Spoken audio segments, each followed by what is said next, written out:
Fantastic. Thank you once again. My Yeah. first question is, what is the greatest lesson Second City taught you? Um, well, I think I discovered a new version of the old rule.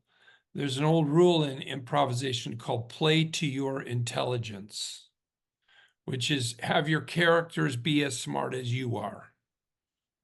And a lot of times in comedy, dumb characters are funny. So if Mhm. you're trying to be funny, you want to play somebody who's a little dim. And that seems to go against that rule of play to your intelligence. But I think the real rule is play to your dignity, which is to say, even if your character is dumb, blinkered, dim, they believe in and express and pursue their own dignity. They never they never compromise their belief in themselves, even though they're clueless in some ways, maybe. So you get it allows you, my argument allows you to play someone who's funny because they're missing some information or they're carried away with themselves. But it explores, I think, a deeper kind of uh, quality that I think you do need to play. You know, Ricky Gervais in the British Office, his character is very clueless about a lot of things. He says a lot of dumb things. He makes a lot of dumb moves, Mhm. but it's because he's so needy, because he's so emotionally needy for your attention and for your approbation that he says dumb things and he stays with those things. And so he's playing the character's need, emotional need, and he is, despite the fact that he's very undignified, he's playing the character's dignity. And then my next question is about Chris Farley. You mentioned in the past that it was due to Chris Farley's brilliance that gave you the idea to try dramatic acting. In what ways do you think your experience at Second City helped shape the way you approach these dramatic roles? Well, this is a very clever way of posing that question that you've come up with. What happened was I was doing an improvisation with Chris and Jill Talley, and Chris was being hilarious, and I'm looking at the audience. They're right here, and they're watching Chris.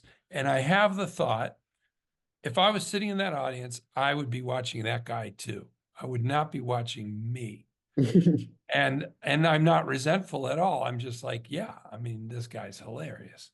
But I also had the weird thought that came out of nowhere of, and if this was a drama, I don't know why I thought that, but if this was a drama on stage, I might be the most interesting character up here because when I come on stage, I bring a somewhat complex, you might say murky or diffuse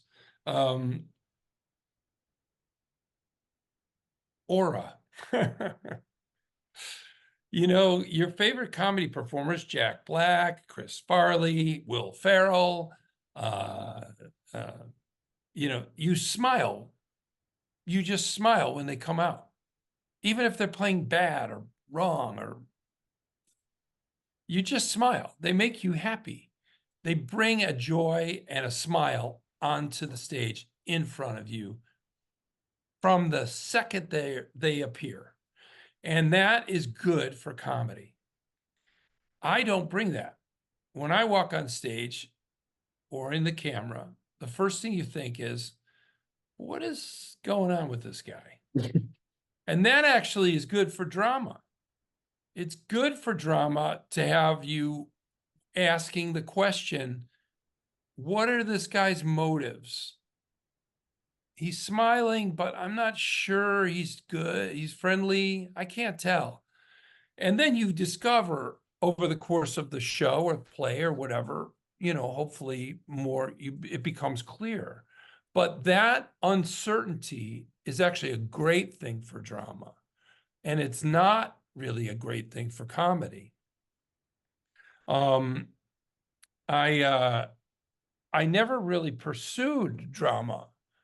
I just got invited to do Breaking Bad, and I got to test this little um, proposition that I had come up with while I was on stage at Second City of would I be sort of better in drama? And it turns out I was my instinct was I think right. Um, but it was not something I pursued. I did audition for Alexander Payne films, but I spent my career writing comedy, both for myself and other people, because that's what I loved. To watch my full interview with Bob Odenkirk, click the link in my description or the end screen video. Thanks for watching.